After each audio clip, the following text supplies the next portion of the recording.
Hola, soy Fabi y les comparto Manuelita Rosas, influencer de su tiempo. Nacida el 24 de mayo de 1817, hija de Juan Manuel de Rosas y Encarnación Escurra, se educó en la ciudad, pero iba con frecuencia a las estancias de su padre, Del Pino o San Martín y Los Cerrillos. Poseía dotes musicales y fue su maestro de música alemán Johann Heinrich Amelung hacia 1835. Una descripción de Manuelita hacia 1840, hecha por el reverendo Pontoppidan de la fragata danesa Bellona, nos las muestra así.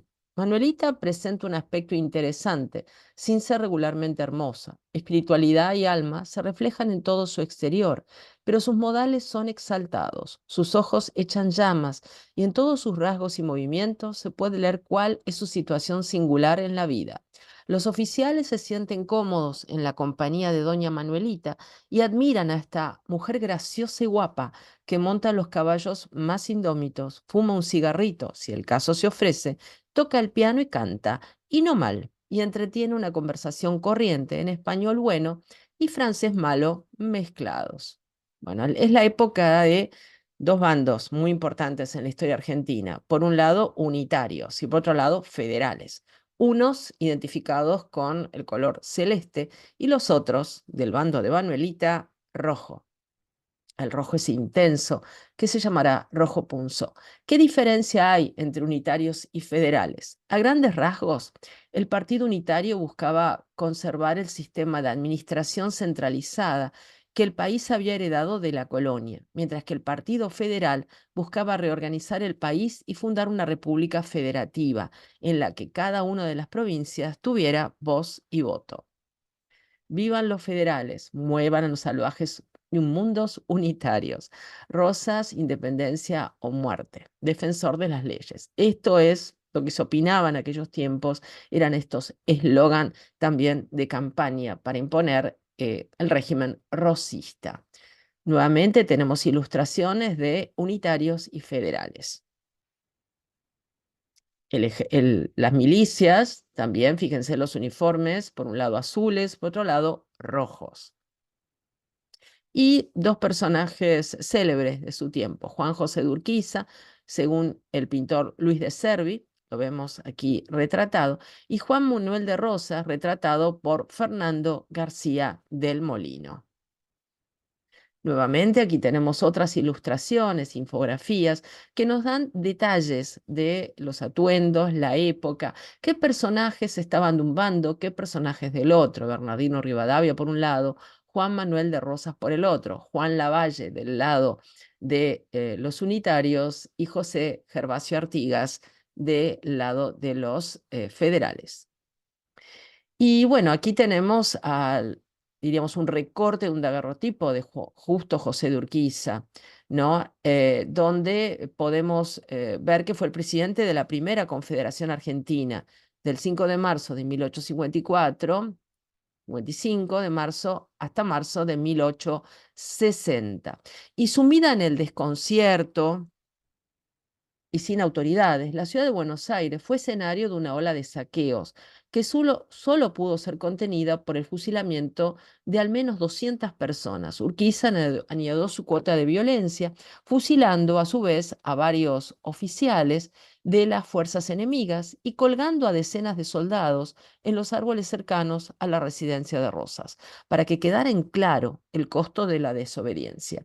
Poco después, las nuevas autoridades porteñas sumaron más fusilamientos, esta vez de antiguos miembros de la mazorca. Urquiza se transformó desde entonces y hasta su muerte en el líder del Partido Federal. La nueva hegemonía comenzaba bañada ya en sangre. Urquiza convocó rápidamente un Congreso Constituyente, pero la empresa se complicó debido a una disidencia que surgió, no casualmente, en Buenos Aires. Con el retorno de los exiliados y la reconversión de varios de los que hasta el día anterior habían sido funcionarios de Rosas, se había formado allí velozmente un nuevo elenco político. Ayudó a galvanizarlo el recelo que les provocaba Urquiza, cuyos planes veían como una amenaza de autonomía porteña. Desde temprano se destacaron con este nuevo Partido de la Libertad, como pronto se lo conoció, las figuras de Valentín Alsina, un antiguo unitario del grupo rivadaviano, y Bartolomé Mitre, uno de los jóvenes de la nueva generación. Aunque ya no creían en la posibilidad de un ordenamiento unitario, se autodefinían como liberales y se consideraban continuadores de la obra de Rivadavia. Aclaro para quien no es argentino que Rivadavia fue el primer presidente de nuestra nación. Bueno, este es un poco el contexto para que entiendan por qué Manuelita va a ser este influencer de su padre y va a tratar de exaltar al régimen a través de sus costumbres, vestimenta.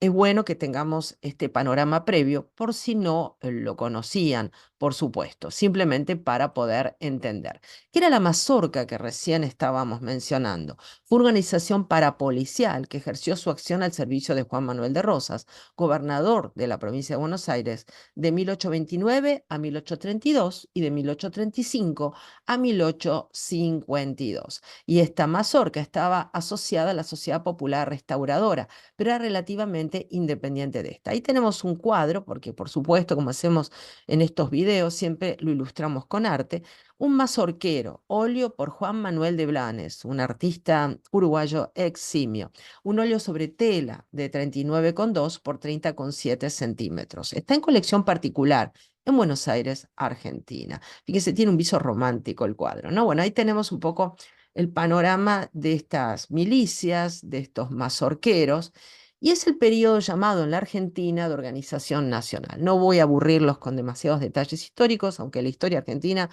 es más que interesante y realmente insólita en muchos aspectos. Lo sigue siendo aún, por supuesto. Y vemos el mapa justamente de aquellos tiempos donde nos muestra esta organización nacional que recibe en la historia argentina el periodo comprendido entre la derrota del régimen rosista en la batalla de Caseros, ocurrida en 1852, y el acceso al poder de la llamada generación del 80, alrededor del año 1880. En este periodo se definió el enfrentamiento histórico entre el Partido Federal y el Partido Unitario, enfrentado en guerras civiles argentinas, organizándose definitivamente el país como una federación de provincias. Es interesante recordar que hay derrotas de Buenos Aires en la batalla de Cepeda en 1859 y de la Confederación en la batalla de Pavón en 1861. El país se unifica definitivamente. Sobre el final del periodo se constituyó el Partido Autonomista Nacional, estableciendo la nueva hegemonía nacional que lo mantendría en el poder sin alternancias durante 42 años. ¿Mm? Bien, y ahora vamos a continuar, así vamos a ir llegando a la célebre Manuelita. Por supuesto que hay una ilustración de la batalla de Caseros, siempre el arte nos acompaña en estos videos, en este canal. La batalla de Caseros, el 3 de febrero de 1852, según Alejandro Berheim y Carlos Penuti. Es un cuadro con mucho movimiento, con el fragor de la batalla, con un árbol aquí al lado izquierdo para darnos un punto de vista de despegue hacia el fondo y darnos una perspectiva también de lo que sería esta batalla, por supuesto, cruenta, como todas las batallas. Bueno, aquí tenemos el retrato, ven, de siempre viendo un poco la moda también, porque de eso se trata. Este video que estoy presentándoles, esta clase, tiene que ver con cómo Manuelita, a través de su apoyo al régimen de su padre, también se impone con la moda. Retrato del coronel Bartolomé Mitre por Ignacio Manzoni. Y por supuesto, al lado tenemos su daguerrotipo, para compararlo, ¿no? Por supuesto. Bien, haciendo un resumen de esta organización del Estado argentino de 1852 a 1880, siempre nos viene bien recordar la historia, en este periodo se suceden tres presidentes: Bartolomé Mitre, Domingo Faustino Sarmiento y Nicolás Avellaneda. Durante sus presidencias se implementaron medidas fundamentales para el país. Se conformó el Ejército Nacional, se estableció una sola moneda nacional, se crearon 800 escuelas primarias, además de escuelas para la formación de maestros. Se realizó la campaña del desierto, tan discutida, por supuesto, en la revisión histórica, dominando el Estado a los pueblos originarios de la región pampeana y de la Patagonia. El Estado fomentó la inmigración para contar con la mano de obra que necesitaba para producir materias primas para la exportación. Se sancionó la Ley de Educación 1420, que garantizaba la educación primaria, gratuita, laica y obligatoria, que hoy día está vigente. Y estas presidencias se conocen con el nombre de presidencias fundadoras, pues crearon las bases del Estado Nacional. El 3 de mayo de 1853, los señores Carril, Gorostiaga y Zapata han llegado para entregar al general Urquiza, estamos leyendo un texto de época, la Constitución de la Confederación Argentina, transcripto como una cuidada caligrafía por el señor Campillo, y los constituyentes firmaron el día 1 del corriente, nos dice. Juan Bautista Alberdi, al conocer el triunfo de Justo José de Urquiza sobre Rosas en la batalla de Caseros, envió el libro de su autoría Bases y Puntos de Partida para la Organización Política de la República Argentina. Urquiza lo tomó en cuenta y lo presentó al Congreso Constituyente y fue tomado como una de las fuentes del proyecto de Constitución Nacional. Si ustedes me siguen en este canal, en el caso de Historia de la Cultura Argentina, este tema ya lo hemos tratado. Aquí lo que me interesa es hablar un poco de la moda, de la pintura y de este influencer, esa palabra que parece tan actual, pero que ya existía su función, si quieren, no como palabra, pero sí su función, de la hija de Rosas, doña Manuelita. Pero tenemos que conocer primero a un amigo íntimo de Manuelita, que fue su pintor, que nos va a legar a través de su pintura, su look, si quieren, ¿no? Su influencia. Prilidiano Paz Pueyrredón, nacido el 24 de enero de 1823, fallecido en Buenos Aires el 3 de noviembre de 1870 en San Isidro. Fue un pintor y arquitecto argentino, de holgada posición económica. Pueyrredón pudo dedicarse a la pintura, especialmente al retrato, en la quinta de San Isidro, en su quinta de San Isidro. De temperamento realista, reprodujo sus figuras con veracidad, siguiendo en esto a la escuela clásica. Sus mejores obras las realizó con modelos del natural y es allí donde demostró sus grandes condiciones artísticas, pues no era muy imaginativo, según los críticos, por supuesto. Ustedes juzgarán al ver su obra. No alcanzan igual importancia los retratos que trabajó por encargo con ayuda de un daguerrotipo, sin la presencia del modelo, en el caso, por ejemplo, de una persona difunta. El daguerrotipo es estas primeras impresiones fotográficas sin un negativo, ¿no? Como una copia única. Y aquí tenemos retratos célebres, antes de entrar a ver el retrato más célebre de Manuelita. Los retratos al óleo son notables. Su obra principal se ubica entre los años 1859 y 1866 y llevó al lienzo a destacadas figuras de la sociedad porteña. Además de tan conocido, diríamos, por el de Manuelita, cabe citar el de Juan Martín de Porredón, su padre, obra maestra que reprodujo el rostro ya anciano y enfermo del prócer, y también en su versión joven, y el de Cecilia Robles de Peralta Ramos y su hijo, óleo de gran valor artístico según los críticos de arte. Y la iconografía del restaurador, se remite al restaurador de las leyes, ¿no? A Juan Manuel de Rosas, se había esparcido por cuanto objeto pudiera contenerlo. Abanicos, platos, pañuelos, copas, fuentes, tinteros y pantallas se adornaban con la efigie del gobernante, pero no había imágenes de la hija de Rosas. Entonces Baldomero García, Eustaquio José Torres y Manuel de Larrazábal, tres comerciantes, tuvieron la idea de un retrato de la primera dama federal. Manuelita, en plena juventud, como estamos observando aquí, de 27 años, es un dibujo de Fernando García del Molino, que captó de maravilla lo expresivo del rostro de la joven, ¿no? Pero diríamos que Pueyrredón es el que, con su dibujo y vigorosa expresión de las costumbres que ya había retratado campestres y el ambiente rural, sin olvidar los temas urbanos y típicos religiosos e históricos, es el que va a retratarla de manera más contundente. Aquí tenemos para ver un poquito el contexto de cómo pintaba don Prilidiano Pueyrredón, y le invito a ver las obras en vivo y en directo, si son de aquí, de Buenos Aires, en el Museo Nacional de Bellas Artes. Estamos viendo este hermoso cuadro, Lavanderas en el Bajo de Belgrano, del año 1865, de 1,02 m de altura por 1,26,5 de ancho. Es un óleo sobre tela, por supuesto está en la colección del Museo Nacional de Bellas Artes, aquí en la ciudad de Buenos Aires, y se puede ver los clásicos ombúes, tan queridos acá por la cultura local, y cómo eran estas tierras, que hoy en día es un barrio lleno de torres, ¿vieron? Y de urbanismo, y tenemos este panorama tan agreste que mucha gente que vive en el barrio de Belgrano desconoce hoy en día. Pero fíjense qué hermosa pintura la de Prilidiano, ¿no? Pueyrredón. Tenemos otra, Un domingo en los suburbios de San Isidro, de 1864. Es más pequeña, está casi 29 de altura por 60 de ancho, una acuarela sobre papel. Siempre los ombúes son protagonistas. Saben que los ombúes en realidad no son exactamente una especie arbórea, sino que son una gran hierba, es increíble, ¿no? Y que son árboles longevos, por supuesto, muy longevos. Pueden vivir cientos de años. Y aquí tenemos otra vez los ombúes. Hay sauces también. Costa del Río de la Plata del siglo XIX, 18 por 30, con marco, alcanza una medida de 32 por 45, con un marco de 4 por 8. Óleo sobre chapa. Miren qué técnicas utilizaba Pueyrredón ya en aquellos tiempos. Bueno, viendo este panorama de cómo era el célebre pintor Pueyrredón, ¿ven? Vayamos directamente siendo amigo personal de Manuela, vamos a ver el retrato eh, de doña Manuelita, ¿no?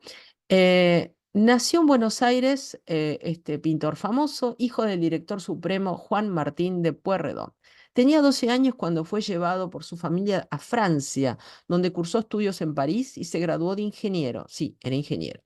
Desde un comienzo mostró afición por la pintura, aunque poco se sabe con respecto a sus maestros en el arte.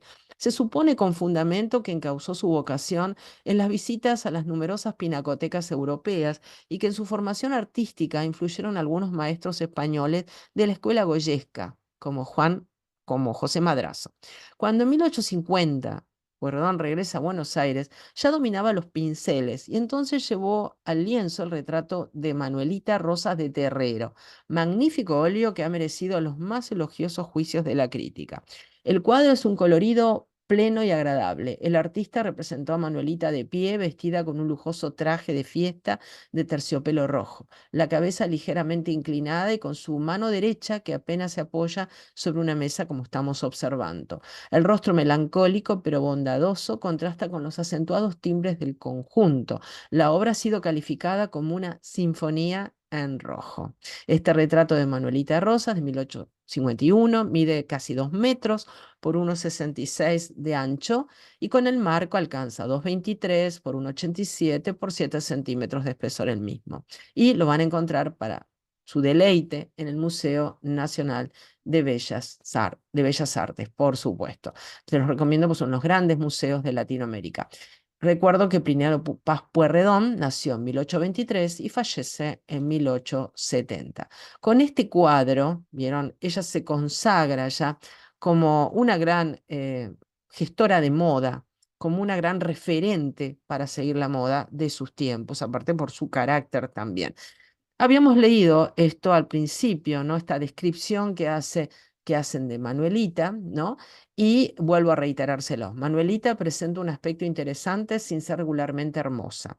Espiritualidad y alma se reflejan en todo su exterior, pero sus modales son exaltados. Sus ojos echan llamas y en todos sus rasgos y movimientos se puede leer cuál es su situación singular en la vida. Los oficiales se sienten cómodos en compañía de doña Manuelita y admiran a esta mujer graciosa y guapa que monta los caballos más indómitos, fuma un cigarrito si el caso se ofrece, toca el piano y canta, y no mal, y entretiene una conversación corriente en español bueno y francés malo mezclado. Bien, eso es un poco lo que habíamos leído y volvemos a reiterar acá para que conozcamos la personalidad de esta influencer de época. Ahora van a ver en qué otros rubros ella ingiere. Por la extensión característica del gobierno de su padre, su figura adquirió un relieve que el romanticismo de la época acentuó para hacer de ella un símbolo. José Mármol, un escritor muy famoso en mi tierra, decía de ella: Manuela oye a todos, recibe a todos con afabilidad y dulzura.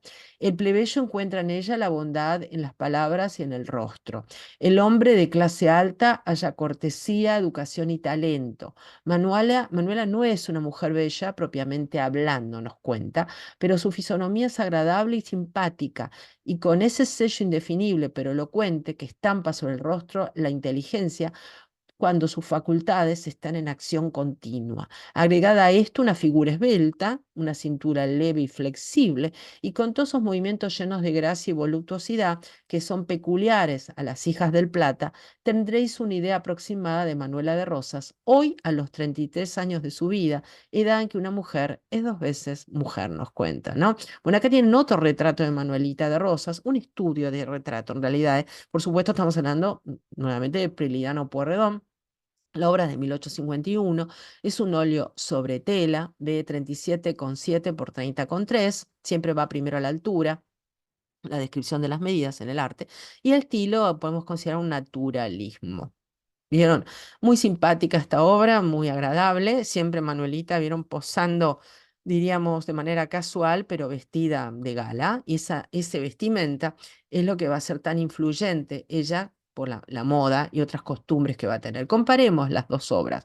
Por supuesto, la obra de la Sinfonía en Rojo, que es el cuadro de ella vestido con ese vestido impactante, es realmente la más conocida.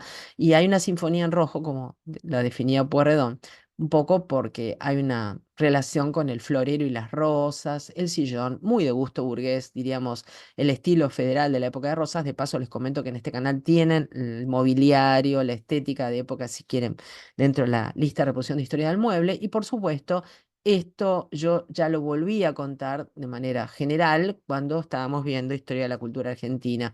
Una lista de reproducción que tienen disponible también en el canal. Pero ahora estamos dedicándonos a Manuelita como personaje célebre. ¿Qué tal si le damos un pantallazo a la moda de aquellos tiempos, ¿no? Fíjense cómo era la falda, que condiciona totalmente no solo las costumbres, la higiene, la forma de moverse, sino también el mobiliario, como siempre lo comento en Historia del Mueble con el tema de los asientos. 1842, 43, 44, 45, 46, 47 y 48, ¿no? Y ahí pueden asociar un poco esta moda, que si bien es también occidental general, ven cómo Manuelita seguía la misma tendencia, obviamente una cintura a fuerza de un corsé que dejaba sin aliento a las pobres mujeres que lo vestían. Pero bueno, ya saben, la moda no incomoda, dice el refrán. Y aparte, esto también se ve en las actrices que representan a las mujeres de época, que les cuesta mucho caminar con esta vestimenta, estando acostumbradas, vieron, a andar en pantalones, en jeans, en vaqueros o en ropa más liviana como usamos hoy en día. Bueno, sigamos la secuencia: 1849, 1850, 51, 52, 53, 54. Bueno, ubiquemos un poco el retrato de Manuelita en las últimas tres imágenes para que tengan una idea. Bueno, y volviendo al retrato, Manuelita, una suerte de influencer de aquella época, se convirtió en ícono de la moda de Buenos Aires, muy elegante, atractiva y simpática. Su vestimenta sobria y distinguida se tomaba de referencia, miren qué interesante este dato. Se comentaba que era bella y agradable, pero con una dentadura un poco algo torcida. Vemos a través del retrato todo un referente de la época que nos permite conocer la moda de aquellos tiempos. Abandonado ya el uso de vestidos rectos de estilo imperio que lucieron las mujeres de la Revolución de Mayo, por ejemplo, acá en la historia de la historia argentina, a mediados de 1840 se ensancha la falda y se angosta la parte superior. Se lograba a través de la crinolina, ahora la vamos a ver, más el miriñaque, la parte inferior, encargado de ahuecar el vestido, de acompañarlo, y el corsé en el pecho. Debajo del vestido había enaguas y un entretejido de crines de caballo con lino o lana, sostenido por 3 o 4 horas de aros de distintas dimensiones según posición. Un corsé en la parte superior señala la cintura, probablemente ajustado por cordones que lo hacían muy incómodo. Terciopelo, encaje y puntillas es el resumen de los materiales. Recuerdo que leí una vez, Pueyrredón le dijo a Manuelita, a ver, volvamos acá, pues ya tenía sus 33 años y en aquellos tiempos parece que era mayor, hoy en día sería una niña para nuestra visión actual, que se sacara un poco de joyas, ¿no? Para así no parecía tan mayor, porque estaba vistiendo de rojo, que el rojo y el cabello negro a veces no favorece los rasgos de mujeres ya entrando en cierta edad. Así opinaban en aquellos tiempos, ¿no? Igual de todos modos, como buen pintor, era asesor de imagen también, ¿eh? Los pintores, al igual, eso pasó con Velázquez también en su tiempo, decir, bueno, póngase esto, sáquese aquello, ¿no? Y más por la amistad que tenía con Pueyrredón. Bueno, y vamos a conocer un poco la trastienda, para que tengan una idea, pobre Manuelita y pobre las mujeres de aquellos tiempos, que tenían que llevar. El miriñaque, también llamado crinolina o armador, fue una forma de falda amplia utilizada por las mujeres acomodadas a lo largo del siglo XIX, que se usaba debajo de la ropa. En realidad, el miriñaque consistía en una estructura ligera con aros de metal que mantenía huecas las faldas de las damas, sin necesidad de utilizar para ello los múltiples capas de nagua almidonadas que habían sido el método utilizado hasta entonces. El miriñaque fue originalmente una tela rígida con una trama de crin y un urdimbre de algodón o de lino. Apareció alrededor de 1830, pero hacia 1856 se había convertido en una enagua muy amplia de estructura rígida, en forma de jaula, con aros de acero, diseñada para sostener las enaguas y el vestido de una mujer en la forma requerida. La crinolina no era en absoluto una estructura completamente rígida e inamovible, pues se balanceaba hacia cualquiera de los lados con los movimientos de la mujer, y cualquier presión sobre una parte de la falda provocaba un movimiento completo de la misma.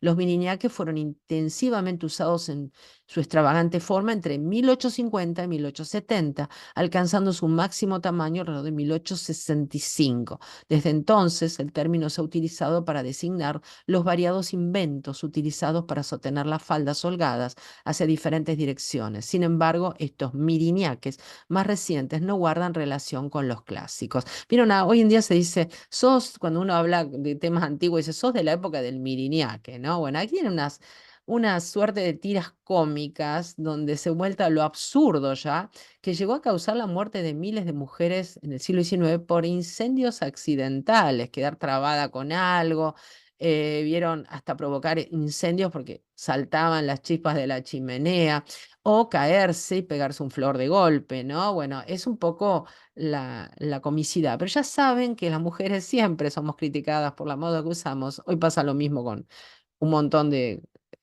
costumbres que se pueden llegar a tener, pero bueno, ya saben, la moda no incomoda y si se usa, se debe poner. Bueno, fíjense qué interesante la venta de estos artilugios en la vía pública. Mira, esto es de Estados Unidos, esta imagen, esta de garratipo antiguo. Y las mujeres, vieron, iban a elegirlo, a ver cuál tenía más o menos, vieron, diámetro. Y ahí está el vendedor que, por supuesto, vendía muchísimo.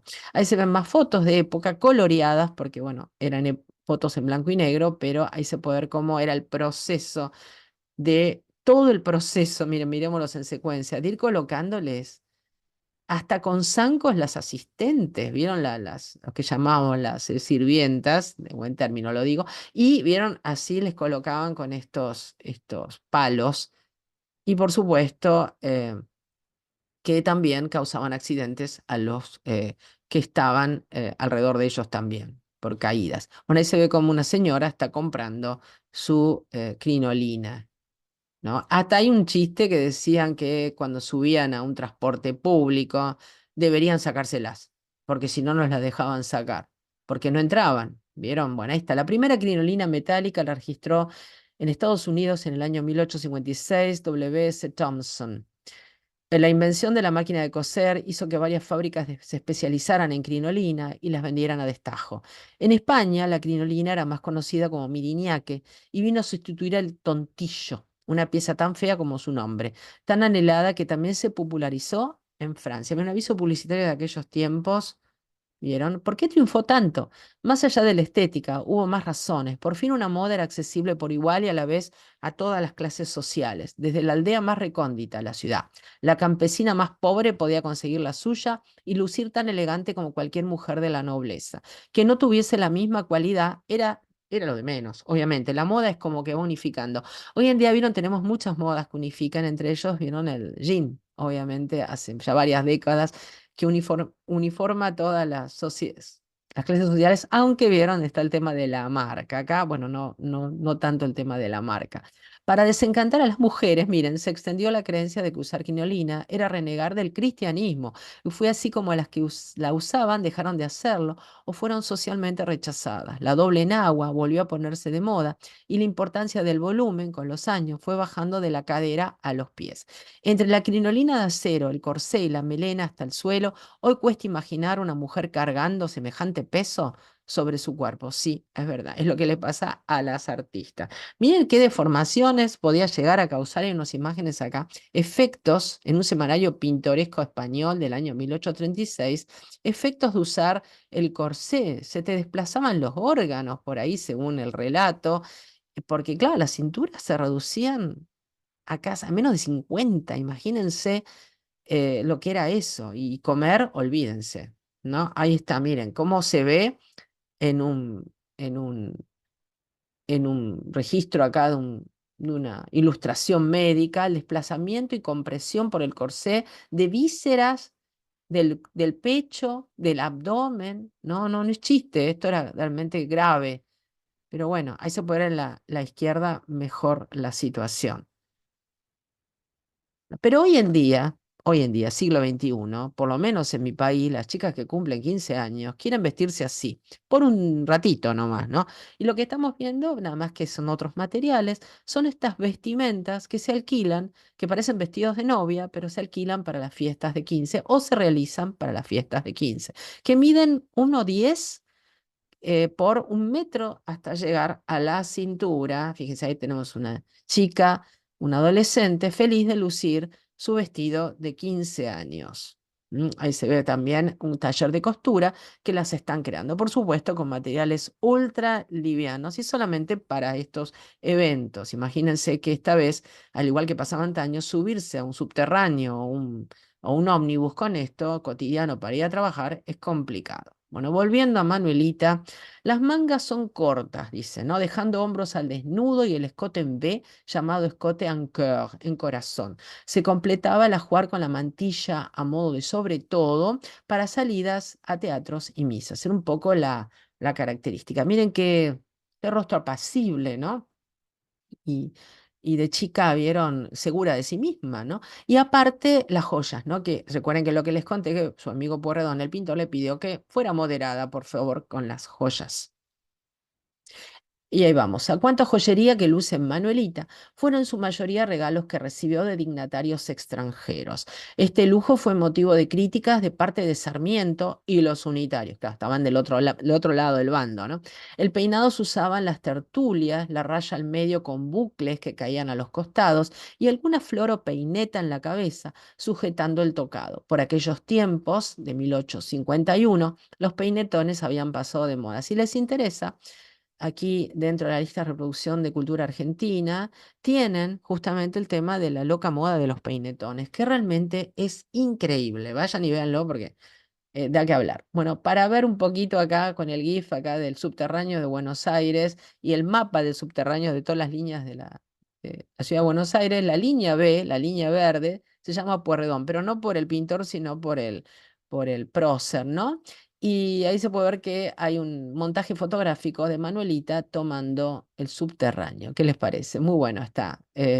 Imagino el revuelo que sería si entrara una mujer vestida hacia el subterráneo, que se viaja de manera piñada directamente, como en todos los subterráneos. Y aquí tenemos a su padre, Juan Manuel de Rosas, llegó a tener la suma del poder público, un personaje con un rostro particular, diríamos su cabello rubio, ojos penetrantes y celestes, fue el famoso restaurador de las leyes. Pero también está su madre, ¿no? Hasta el fallecimiento de su madre, en 1838, esta ejerció una importante influencia política social en la política de Buenos Aires, de la que Rosas era gobernador, mientras Manuela permaneció en un segundo plano. Hacia 1838 era una adolescente hueca y frívola, ¿vieron? Como siempre se lo define a los pobres adolescentes, con escasos rudimentos de escolaridad y unos años después se convirtió en una experta en política exterior. Miren ustedes, tras la pérdida de su madre, comenzó a ejercer de hecho como una primera dama, acompañando a su padre en ceremonias protocolares y recibiendo embajadores extranjeros y representantes de los gobiernos de las provincias argentinas, ¿no? Encarnaron una historia de amor muy profunda, su madre y su padre, por supuesto. Bueno, y aquí tenemos a doña Encarnación Escurra, esposa de Juan Manuel de Rosas, un dibujo de Morel, un famoso artista, por supuesto. Encarnación Escurra y Arguibel era parte de la alta sociedad porteña y embelezó al futuro líder apenas se conocieron. Con escarnio y cierta pereza mental, los unitarios, el bando opuesto político, se burlaron de aquella mujer porque decían que tenía rasgos y facciones un tanto viriles. Sin embargo, Rosa jamás se fijó en ello. El temperamento fuerte, decidido e impetuoso de Escurra lo sedujo fuertemente y no necesitó más que para amarla. Los enemigos de Rosa se burlaban de los rasgos físicos de Encarnación Escurra, la madre de Manuelita, aclaremos. Al parecer se trató de verdaderas almas gemelas. Fue el propio Mansilla quien escribió: la encarnación de aquellas dos almas fue completa. A nadie quizás amó tanto Rosas como a su mujer, ni nadie creyó tanto en él como ella, de modo que llegó a ser su brazo derecho, con esa impunidad y habilidad, perspicacia y doble vista que es peculiar a la organización femenina. Sin ella quizás no vuelve el poder. No era ella que en ciertos momentos mandaba, pero inducía, sugestionaba, y una inteligencia perfecta reinaba en aquel hogar, desde el tálamo hasta más allá. Fíjense que con esta madre y con este padre, la chica salió obviamente un influencer o alguien que se impuso en su época y en su juventud. No obstante, que siempre desarrolló sus funciones bajo la dirección de su padre, Manuelita, supo imprimirle su impronta. Se destacó por su carácter bondadoso, conquistó la adhesión de cuantos la trataban y conoció la adulación y el halago interesado. Vivía rodeado de un círculo de parientes y amigas que compartían sus deberes oficiales y sus expansiones particulares. Fue el centro vital de todas las fiestas, lo que llamamos hoy en día el alma de las fiestas. Un espíritu alegre, siempre dispuesto a la diversión. Poseyó su propia corte en los jardines de Palermo, donde desarrolló su vida pública y la fortuna de un salón de gente joven.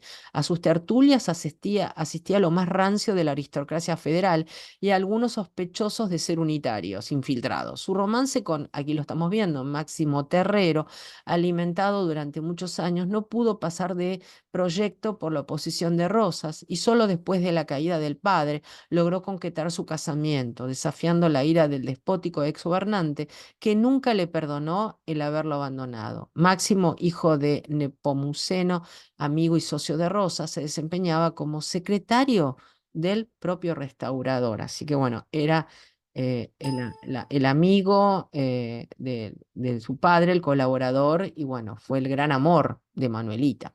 La situación de Terrero era de más desagradable. Su novia presidía todas las celebraciones a las cuales él ni siquiera era invitado.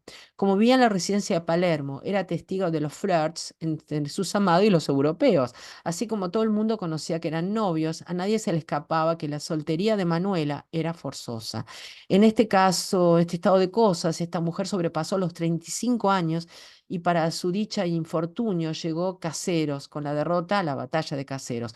Con la derrota, ella conoció largas horas de angustia y antes del destierro sufrió mucho al saber que su Máximo había caído prisionero de las tropas de Urquiza, que recuerden, era unitario. Bueno, esa es la quinta, la de Palermo, la residencia. Yo vivo en el barrio de Palermo, donde están los jardines y bosques de Palermo, y fue destruida después. Y bueno, hoy en día conserva Palermo ese lugar, sus bosques, ¿no? Acuarela de época. Que el del canal que unía el arroyo Manso con el piletón ubicado frente a la casona, de trazado paralelo al camino que unía la ciudad con aquella. Cuando estaba concebida con bordes y fondo de ladrillos. Miren qué interesante, ¿eh? Tenía todo un esquema de canales hoy en día hay lagos, ¿no? Y dice, la noche que volaron con dinamita el caserón de Rosas, sí, porque los enemigos, primero quedó abandonada y después vieron, la demolieron. Eh, Hubo asado y cerveza gratis y leyendas de toseros escondidos. El 2 de febrero de 1899 por la noche se terminó de demoler la mansión de Juan Manuel de Rosas en Palermo. Hacía más de 20 años que el gobernador había muerto en el exilio. Los enfrentamientos entre federales y unitarios parecían haber quedado atrás, pero sin embargo, en un abrir y cerrar de ojos se borró del mapa un símbolo que a esa altura ya era patrimonio de la historia. Esa noche, cuando se anunció que el encendido de las mechas que harían volar la dinamita sería inminente, la multitud que se había dado cita como Huyó despavorida o despavorida por el estruendo, ¿no? En minutos se derribarían las paredes que quedaban al pie de lo que era el caserón de Rosas. A pesar de los 47 años que habían pasado de su derrocamiento, se la llamaba la tapera, morada del tirano o inmunda posilga. Todos, diríamos, términos que hoy acá en mi país se identifican como una casa venida menos o destruida. Una pena total, pero esto es una costumbre y lo he dicho en muchos videos míos.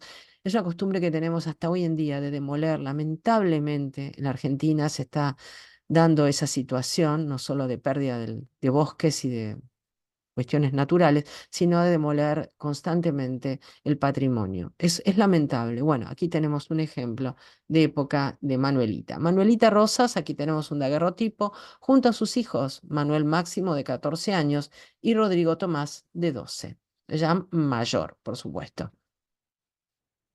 o más mayor. Bueno, pero hay un libro, por supuesto, un libro, hay otros, pero este es un libro que tuvo, es un bestseller dentro del tema. Se llama La Princesa Federal. Se la llama La Princesa de Palermo o La Princesa Federal. La autora es María Rosa Lojo. Letra, es investigadora del CONICET, es licenciada en letras, invita a conocer el mundo de esta joven controvertida por el peso de su apellido y sus deseos de juventud. Les recomiendo el libro, por supuesto. Cuando Rosa se enviudó, Manuela comenzó a ejercer de hecho como una primera dama, acompañando a su padre en ceremonias protocolares y recibiendo embajadores extranjeros y representantes de los gobiernos de las provincias argentinas.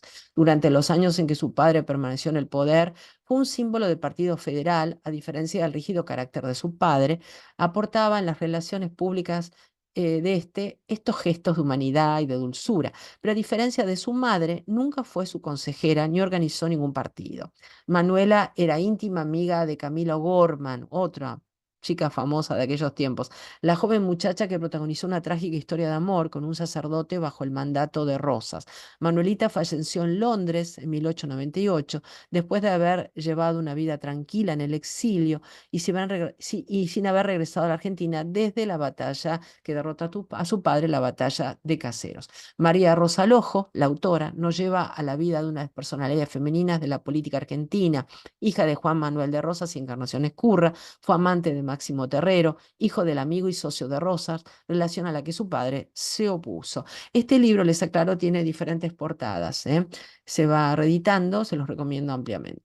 Bueno, acá tenemos un soldado de la Guardia de Rosas de 1842, un óleo sobre cuero, miren qué soporte muy argentino, en colección privada, y podemos ver un poquito acá también cómo el rojo, este punzó, se extendió también a la ropa gauchesca. Este gaucho es una especie de caballero andaluz que al mismo tiempo recuerda algunas de las composiciones que Delacroix realizó en sus excursiones por Tánger y Argel, África. El personaje se supone que es un miembro de la mazorca que monta guardia en la Casa de Rosas en Palermo de San Benito, esta residencia que después fue demolida a dinamita. La actitud es displicente y está reclinado sobre un muro de ladrillos, apoyado sobre los aperos del caballo y ligeramente en escorzo. La mano derecha sostiene el mate, calza botas de potro y aún lleva puestas las espuelas. El color rojo de la chaqueta y del gorro, además de ser el color federal, sirve para poner en evidencia el chiripá y la nota blanca de los calzoncillos cribados.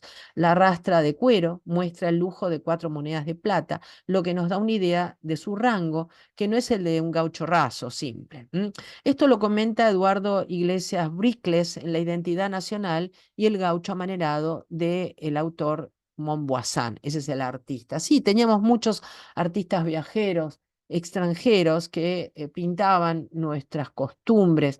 Aquí tenemos otro, ¿ven? Jugando a los naipes, donde otra vez se ve este de Juan Camaña, un artista que vivió de 1800 a 1877 en un cuadro del año 1852, una medida de casi 1 metro por 82 centímetros, y 99 por 82 centímetros.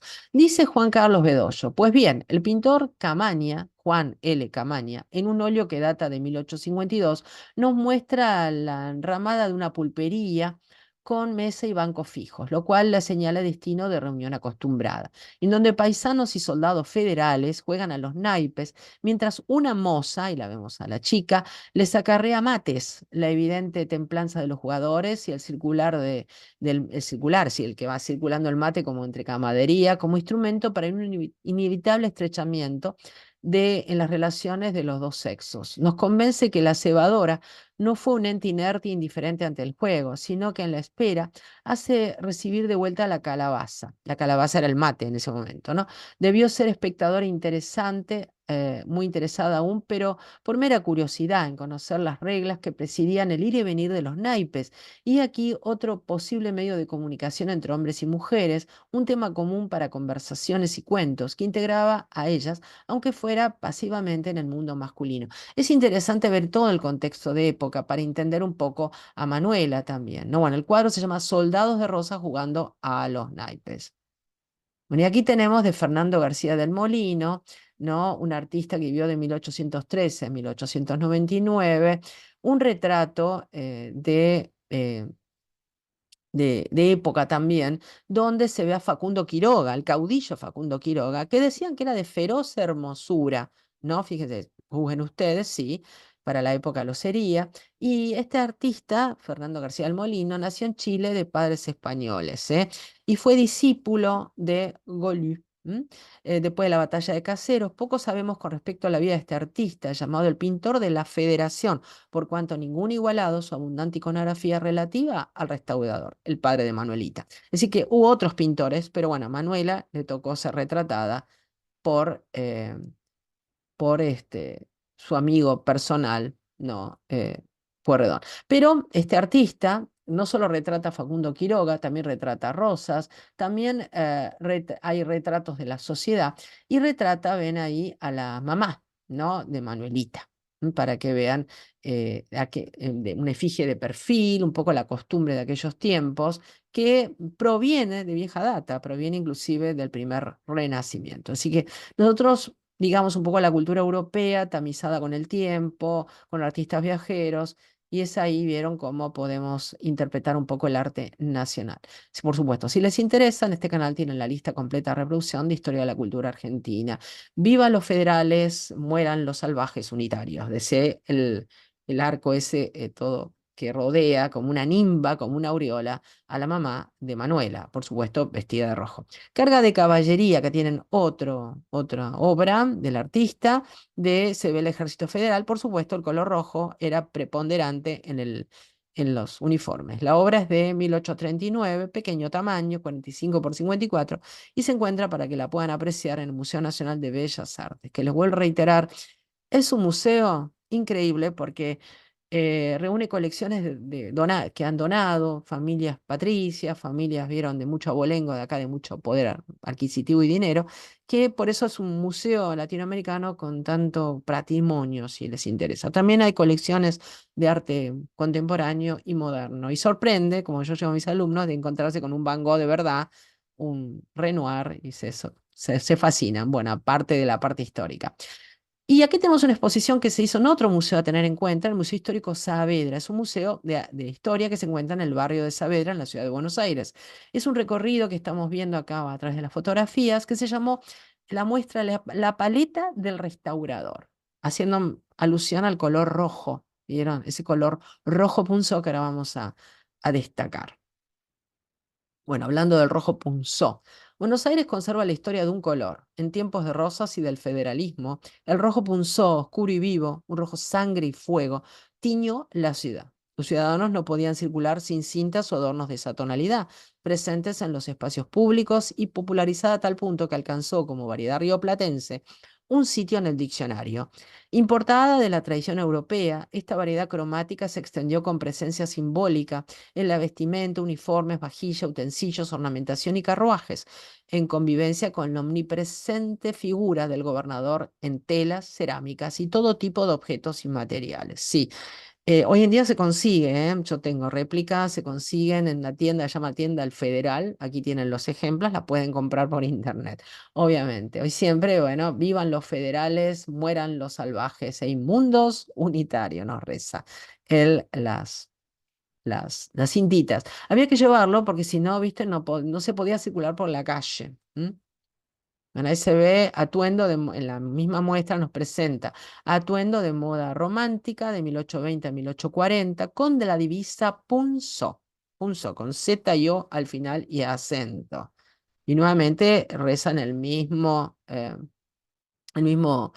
eh, el mismo lema, ¿no? Viva el del desierto del sur, nos pone, Rosas, viva la Federación.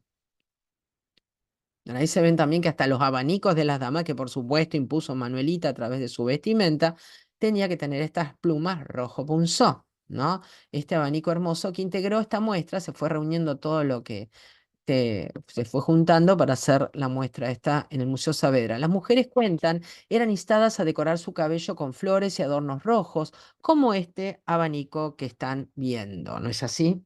Bien. em, Sigamos a ver qué nos presenta, porque todo esto lo impuso doña Manuela. El rojo llegó al propio cuerpo devenido en soporte de la prédica política. Esto es un chaleco. La foto está sacada, vieron, en escorzo. Muy interesante, como de un brocato, podríamos decir. Y de las hebras de tejido de un gorro mazorquero, que hicieron hoy en día un estudio microscópico, y de rayos también, se determinó qué tipo de tintura era la punzón. Estudios sobre la pintura. El proceso que permitía teñir de punzón a los objetos fue investigado para el museo por el especialista en arte colonial Gabriela Siracusano y por la científica química Marta Mayer, a través del estudio con técnicas de microscopio y de rayos de las hebras de tejido de un chaleco federal confeccionado en seda y de su gorro mazorquero de lana y algodón, se analizó el tipo de tintura utilizado para el teñido. Miren qué interesante, ¿no? Bueno, y el rojo punzó, ¿no? Como existe el rojo pompeyano, el rojo escarlata, bueno, el rojo punzó del latín punicius, rojo escarlata, color del manto que vestían los generales romanos, y del francés ponceau, de la amapola, se difunde por los químicos holandeses que dieron con un rojo muy vivo, estable, mezclado con estaño y un pigmento que les provee la cochinilla, un insecto que hace colonia en la hoja del nopal, en México, y nos explica esto una historiadora llamada Leontina Echelecú. Sí, eso se aplasta el pobre bichito y sale este rojo. En los diccionarios más antiguos en los que se menciona, como el Universal de Antoine Furetière, se lo define como un color oscuro muy vivo. Con los años, el punzó se va incorporando a la de la tradición castellana y en el siglo XX aparece en el de Aniceto de Pagues ya como un adjetivo rioplatense, debido a la apropiación del color que se da a partir de su uso extensivo durante el periodo de Rosas, no el periodo rosista, el rojo punzó. Miren qué lindo, es una vajilla ahí con la efigie del restaurador de las Reyes, el papá de Manuela, obviamente. Rosa lleva al extremo el uso de su rostro como elemento de propaganda política y señaló la curadora de la exposición rodeada de objetos con la imagen federal. Si hubiera jarrones celestes que pertenecían a los unitarios más, tenían que, lo eran destruidos. Así que conocí una persona que me contó una vez que tenía un jarrón de la familia que había sido enterrado en la tierra del jardín para evitar que la mazorca lo descubriera. Bueno, el rojo llegó al propio cuerpo devenido en soporte de la prédica política. Como puntapié inicial, en 1832, un decreto obligó a portar la divisa punzó, distintivo patriótico a modo de cinta roja con consignas como Federación o muerte, que los hombres debían lucir en la solapa. Martín Iraola Esnaola y su nieto Martín Iraola Brit están aquí retratados por Fernando García del Molino alrededor de 1840. Y el niño luce una insignia circular con el lema Federación o muerte, y su abuelo uno con retrato idéntico lema. Había que lucir estas insignias. Les vuelvo a reiterar, hoy se consiguen en la tienda federal y en muchos sitios de internet. Retrato de Martín Iraola Esnaola y su nieto, de 1840, retrato de García del Molino, gran artista. Y tenemos también el retrato de Juan Moreno, también por el mismo artista, y retrato de joven caballero. Repetimos el mismo cuadro que vimos recién, y dos más. Y fíjense que todos llevan la divisa punzó. Las mujeres debían llevarla, en este caso, vieron, a través del color, a través de algún accesorio. Las mujeres, por su parte, eran instadas a decorar su cabello con flores y adornos en la misma tonalidad. La norma debía ser atacada o acatada, perdón, por todos los empleados civiles, militares, jefes y oficiales de milicia, seculares y eclesiásticos, como así lo atestiguan diversos elementos de la exposición que les mencioné hace un rato en el Museo Saavedra, entre ellos las propias divisas o retratos pintados por Fernando García del Molino de personajes con cintas o chalecos rojos. Y el que estamos viendo aquí se llama Felisa, que está en la colección del Museo de Arte Hispanoamericano Isaac Fernández Blanco, acá también en la calle Suipacha, casi Libertador, en la ciudad de Buenos Aires, ¿no? Así que era constante la presencia de este rojo. Ahí tienen la divisa, que hoy en día se consigue como cintita, y en la imagen se lee: viva la Confederación Argentina, mueran los salvajes asquerosos inmundos unitarios, muera el loco traidor salvaje unitario Urquiza, Federación o muerte.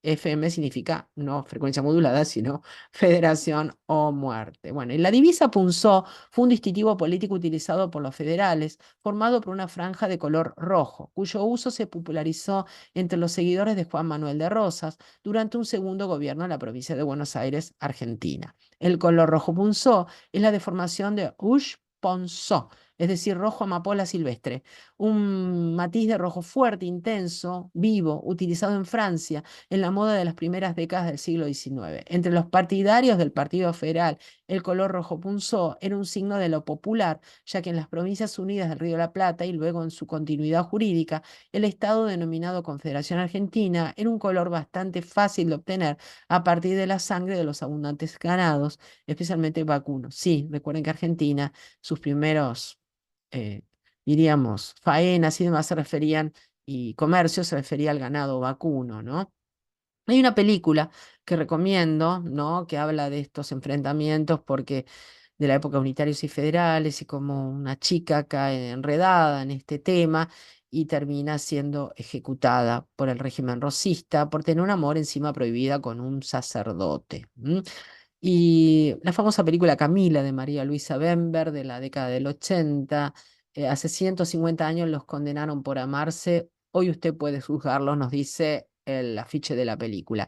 Y aquí agregué algo que me encanta de la película, que es una frase cuando están por ejecutarlos, que ella le dice: Ladislao, ¿estás ahí? A tu lado, Camila. Sí, los entierran juntos. Ella estaba embarazada, pero ni eso la pudo salvar de la ejecución. Bueno, el uso obligatorio, acá lo vemos a Ladislao en la figura encarnada por Imanol Arias, ¿no? Y ahí se lo ve con la divisa punzó que debía llevar también como sacerdote. El uso obligatorio de la divisa punzó que implantó Rosas era un medio para no ser considerado salvaje y traidor unitario. El autoritarismo de Rosas, proclamado el restaurador de las leyes, llegó a tal punto que la divisa punzó era obligatoria en la vestimenta de toda la población y alcanzó incluso, como estamos viendo, al clero. La divisa punzó pasó a formar parte del folclore impuesto por el gobernador federal, a fin de unificar a la población de Buenos Aires. Su uso era considerado como de buen federal. La divisa punzó rápidamente invadió todo el espacio de la sociedad, tanto el público como el privado, obviamente. Ahí se ve en la exposición del Museo Saavedra. Y si cualquier persona que omitía el uso de la divisa punzó era visto como traidor y acosado por la Sociedad Popular Restauradora, organización política y fundada por la esposa de Rosas, Encarnación Escurra, la mamá de Manuela. A la persecución y la delación llevada a cabo por los miembros de la Sociedad Restauradora, que informaban a través de los espías quiénes eran las personas que se negaban a usar la divisa punzó, a quienes se tildaba de salvajes unitarios, se sumó los actos de terror ejecutados por la Mazorca, organización parapolicial ligada a la sociedad rosista, que se dedicó a atacar, torturar y asesinar al acusado de ser unitario. La importancia de la divisa punzó fue tal que dio color a una postura política. Los federales fueron a partir de entonces reconocidos por el uso del color rojo, así como los unitarios por el uso del color celeste. Así el rojo pasó a ser parte del color oficial y se usó en las calles, casas, en las paredes, en las cortinas, en las vestimentas de personas. Los varones, además de la divisa, punzó, usaban el chaleco federal, que están viendo en la fotografía, en los vestidos de las damas, los moños de las niñas y en los abanicos y hasta en los carros fúnebres, sí, abanicos y peinetones. El primer gobierno de Rosas, 1829-1832, los peinetones crecieron de tamaño y se instalaron como elemento fundamental del guardarropa femenino. Pero a partir del segundo gobierno, 1835 a 1852, el uso del peinetón comenzó su declive. Para estos años se inauguró un momento en el que la lectura visual de los cuerpos vestidos se hacía rigurosa y debía otorgar una clara referencia sobre la adhesión o la disidencia con el gobierno. Este fue el momento de una fuerte codificación suntuaria que abarcó todos los ámbitos del vestir. Estas leyes tuvieron un carácter regulador de las relaciones sociales entre los individuos y entre estos y el Estado. Cualquier modificación en los usos de la indumentaria variaba sensiblemente el reconocimiento en el espacio público. En este clima de regulación de las prácticas, la ostentosa moda del peinetón llegaría a su fin. Les recomiendo ver el capítulo de los peinetones dentro de la historia de la cultura argentina. Después se los dejo linkeado en comentarios. Grupo, miren, hoy en día, porque hay gente que hoy en día se identifica como federal y unitaria, obviamente, más que nada, no unitaria, pero sí los federales. Hay una vuelta desde el punto de vista político, hay candidatos acá políticos que quieren volver a la federación. Y dice, grupo de recreacionistas militares representan periódicamente las batallas entre federales y unitarios, bandos que representaban las ideologías y que se disputaban el poder en nuestra nación, Argentina, por esos años. Fíjense que una puesta en escena con gente que hace estas recreaciones, ¿sí? Bueno, es bueno conservar la historia, por supuesto, no importa de qué bando estén. Y acá tenemos tres retratos de Juan Manuel de Rosas, para que vean su semblante. Es siempre retratado con ese semblante de personaje seguro de sí mismo, sus ojos celestes penetrantes. ¿Mm? Y Capataz y Peón Rebelde, óleo sobre tela de Martín Boneo, para que tenga una idea un poquito cómo eran los otros retratos de la vida rural en la Argentina. Esto está en el Museo Nacional de Bellas Artes. Y también para incitar o incitarlos que aunque no puedan venir a Buenos Aires o no sean de aquí, visiten la página del museo, indaguen en sus obras también. Y vemos también, ven, de este pintor francés, se llamó Juan Pedro León Palier, nacido en 1823 y fallecido en 1887, de origen brasileño, se radicó en Buenos Aires en 1855. Sus obras se caracterizan por mostrar imágenes costumbristas del campo argentino, no solo Pueyrredón, por el cual viajó en los años que estuvo en ese país. En las obras de Payer se pueden observar imágenes costumbristas de la Argentina, pintadas con acuarelas, óleos, litografías y dibujos. Y destaca su obra El Gaucho Enamorado, también llamado El Idilio Criollo, el cual se encuentra expuesta en el Museo Nacional de Bellas Artes de la Ciudad de Buenos Aires. Camino al Reñidero, Bailando el gato es una danza acá paisana, y radicado en la Argentina en el 55, 1855, realizó numerosos viajes por Chile, Brasil, Uruguay, hasta que partió hacia Francia en 1866. Bueno, pero acá tenemos, ven, el idilio criollo, que es un cuadro hermoso que habla de este escenario de la Pampa y los nombres de también, pues el gaucho enamorado, coloquio amoroso, ¿no? Con los versos de Ricardo Gutiérrez, no te vayas, luz nacida. El asunto principal de la obra, la declaración de amor del gaucho a una joven en el exterior de un rancho. Fue llevada a la tela por medio de la combinación de diferentes elementos que Payer recogían sus viajes por el interior del país y sus excursiones por la campaña bonaerense. No sorprende por ello que, como notó Pairó el gaucho, el rancho y otros detalles del óleo se representen con pocas variaciones en otras pinturas y en litografías, ya que provienen del archivo documental de dibujos y acuarelas relativamente reducido que manejó el pintor, ¿no? Esta es una obra de 1861 de 1 metro por 1,40 m. Y por supuesto, al aparecer el color rojo a escena. Fíjense, otras escenas para que vean gauchescas. Los ombú siempre son protagonistas. Y aquí vemos aquí también una de una danza. ¿M?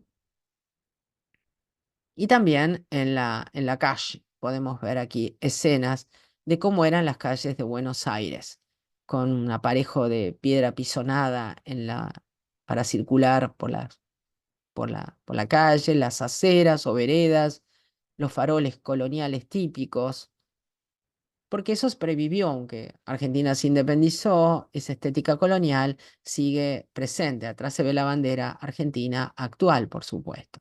Y de Adolfo Dastrel, otro artista, vieron, extranjero, Cebando Mate, del siglo XIX es esta obra, también en el Museo Nacional de Bellas Artes, témpera sobre papel, 27 por 20, es chiquita, ¿vieron? Para que vean un poco correlativamente a lo que estamos viendo de Manuela, la moda, cómo vestiría una paisana, obviamente.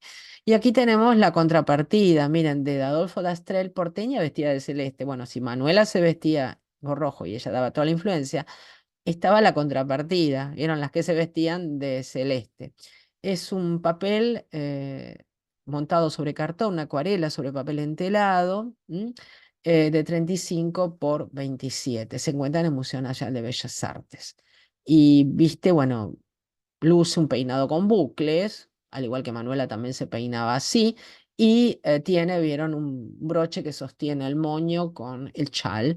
Y hay repertorio grecolatino, vieron, hay flores cretenses, en fin, eso está, es constante la influencia de las guardas clásicas.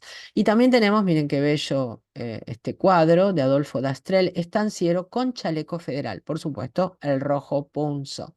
Y la costumbre de aquellos tiempos que el hombre llevaba el cabello alborotado, largo, y barba y bigotes, no así rosas.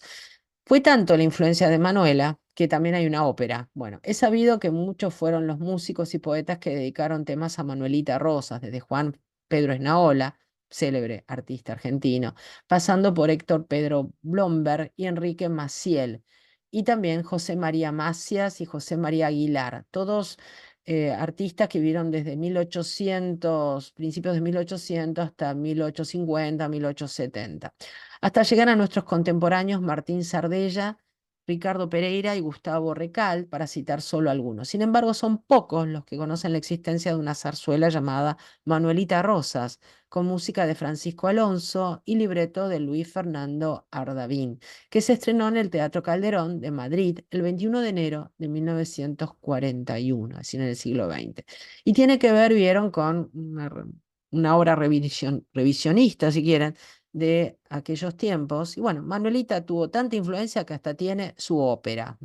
De paso pueden ver que todo este tipo de artículos y demás, donde pueden ver más extensamente en la obra de esta Manuelita Rosas, está en la página de Tienda Federal.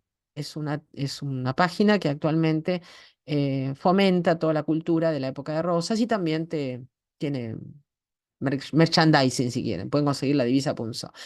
Pero hablando de Manuelita, Manuelita y los chocolates, sí, bueno, aquí tenemos una etiqueta y una imagen de los célebres chocolates Noel, que en mi tierra son chocolates, en mi caso particular, de mi infancia, ¿no? Chocolates super finos Noel, tableta, chocolate de taza, fíjense, estos son unas etiquetas de chocolate de la década del 50, de la década del 60. ¿Por qué razón?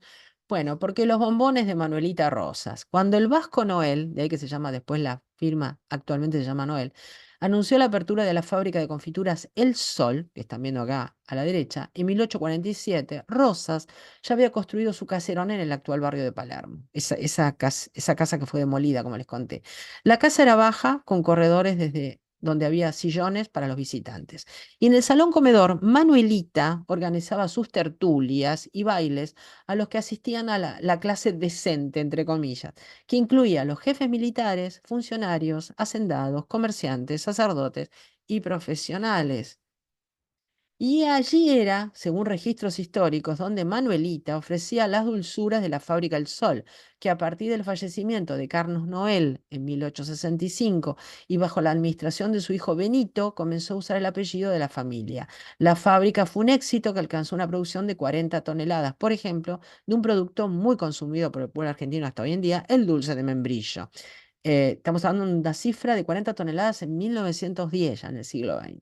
Y aquí tenemos una escena del Minué, ¿m? Minué de Carlos Enrique Pellegrini, acuarela de 1831. Sí, este es un artista anterior que por supuesto también se asocia a la presidencia y después fue padre del presidente Pellegrini, y un artista francés era Charles-Henri Pellegrini, y que muestra el Minué. Estas tertulias, estas fiestas que organizaba Manuelita como influencer, eran de este tipo. Imagínense, pónganse en clima escuchando el Minué Federal, que después se los voy a dejar linkeado abajo para que lo escuchen, y servía ahí como novedad los chocolates. Ahí tiene una idea cómo fue avanzando la moda, ¿vieron?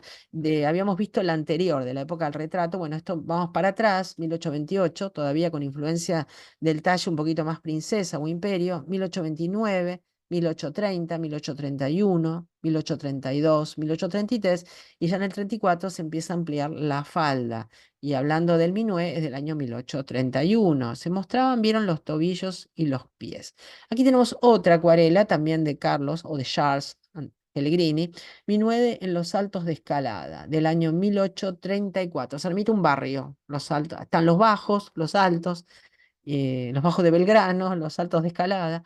Bueno, complementos ineludibles de la vestimenta femenina eran las mantillas andaluzas, las peinetas y los abanicos. La forma en que las mujeres utilizaban las mantillas, que caían deliciosamente sobre sus hombros, era un símbolo de elegancia y distinción. Ya después, en la época de Manuelita se hace retratar, en la década del 50, vieron ya los vestidos bajan mala falda. Bueno, bien. Hasta aquí les compartí Manuelita Rosas, influencer de su tiempo. Los invito en este canal a ver la historia de la cultura argentina completa. Si gustan, ahí está incluido el arte argentino y otras listas de reproducción. Y también pueden ver la moda federal de la época de Manuelita a través del mueble, ¿no? El mueble federal argentino. Bueno, espero que les haya gustado y que piensen que los influencers siempre existieron y Manuelita fue uno de ellos en su tiempo. Muchas gracias. Invito a recorrer mi canal. Hasta el próximo video. Muchas gracias.